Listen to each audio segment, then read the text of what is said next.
বৃহস্পতিবার এশারের নামাজের পরে আল্লাহ তাআলার এই তিনটা নাম 11 বার পাঠ করে আপনি আল্লাহ তাআলার কাছে যদি চাইতে পারেন, আল্লাহ তাআলা আপনার মনের সমস্ত আশাগুলো পূরণ করে দেবেন। আল্লাহ তাআলা আপনার চাওয়া পাওয়াগুলো পূরণ করবেন ইনশাআল্লাহ। মনে রাখবেন, বৃহস্পতিবার তো সেই রাত যেই রাতকে বলা হয় জুমার রাত। কারণ আরবি ক্যালেন্ডার অনুযায়ী যখন বৃহস্পতিবার মাগরিব অর্থাৎ বৃহস্পতিবারের মাগরিবের সময় যখন সূর্য অস্ত হয়ে যায়, এরপর থেকে যখন রাত আসে, এই রাতটা কিন্তু আর বৃহস্পতিবার রাত থাকে না, এই রাতটা কিন্তু তখন শুক্রবার রাত হয়ে যায়।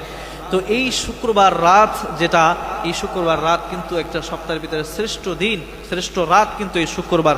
এই শুক্রবার জুমাকে কেন্দ্র করে কিন্তু অসংখ্য ফজিলাত হাদিস শরীফের ভিতরে রয়েছে। এজন্য এই রাতে আপনারা কেউ হেলাই কাটাবেন না, এই রাতটাকে আপনারা অবশ্যই কাজে লাগাবেন। তো এই রাতে আপনারা কোন আমলটা করবেন এবং কিভাবে করবেন, আসুন সেটা সম্পর্কে জানার চেষ্টা করি। আপনারা এশার নামাজটা সুন্দরভাবে আদায় করবেন।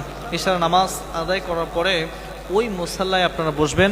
ওই মুসাল্লায় বসে আপনারা শুরুতেই 3 বার করে দুরূদ শরীফ পাঠ করবেন।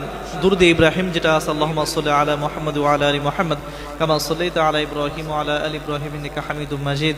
আল্লাহুম্মা বারিক আলা মুহাম্মাদ ওয়া আলা আলি মুহাম্মাদ কামা বারাকতা আলা ইব্রাহিম ওয়া আলা আলি ইব্রাহিম ইন্নাকা হামিদুম মাজিদ। এই যে দুরূদ ইব্রাহিম যেটা রয়েছে, এটা আপনারা 3 বার পাঠ করবেন। এরপর 3 বার ইস্তিগফার পাঠ করবেন, আস্তাগফিরুল্লাহ আল্লাযী লা ইলাহা ইল্লা হুয়াল হাইয়ুল কাইয়্যুম ওয়া আতুবু ইলাইহি। এই যেটা রয়েছে এটা আপনারা 3 বার পাঠ করবেন। এরপর আপনারা আল্লাহ তাআলা যে 3টা নাম, সেটা হলো, একটা হলো ইয়া হাইয়ু, ইয়া কাইয়ুম এবং ইয়া রাফিউ।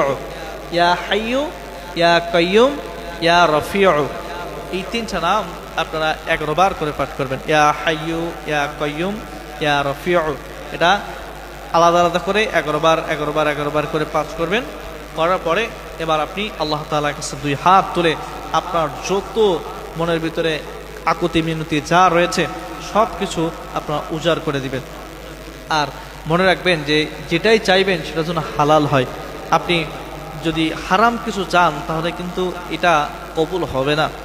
কারণ যেটাই চাইতে হবে সেটা কিন্তু হালাল হইতে চাইতে হবে, সিস্টেম হতে চাইতে। আপনি যদি এরকম মনে করেন যে আমি ছেলে আছি, আল্লাহ তুমি আমাকে মেয়ে বানাই দাও, বা আমি মেয়ে আছি তোমাকে ছেলে বানাই দাও, যেটা স্রষ্টার সৃষ্টির বাইরে, এরকম কিছু কিন্তু চাইলে হবে না। বা আপনি হারাম চাচ্ছেন যে আমার এটা মানুষকে পছন্দ আছে, তাকে তুমি আমার আয়ত্তে এনে দাও, এরকম যে কথাগুলো আছে এগুলো করলে কিন্তু হবে না। আপনার রিজিকের সমস্যা থাকলে আপনি সেটা বলতে পারেন, আপনার সংসারের অভাব থাকলে সেটা বলতে পারেন, আপনার সন্তানাদের কথা না শুনলে সেটাকে বলতে পারেন। এভাবে যাবতীয় যে বিষয়গুলো মূলত হালাল, এরকম কিছু আপনি চান, অবশ্যই আল্লাহ তাআলা আপনার এই দোয়াটাকে কবুল করবেন ইনশাআল্লাহ।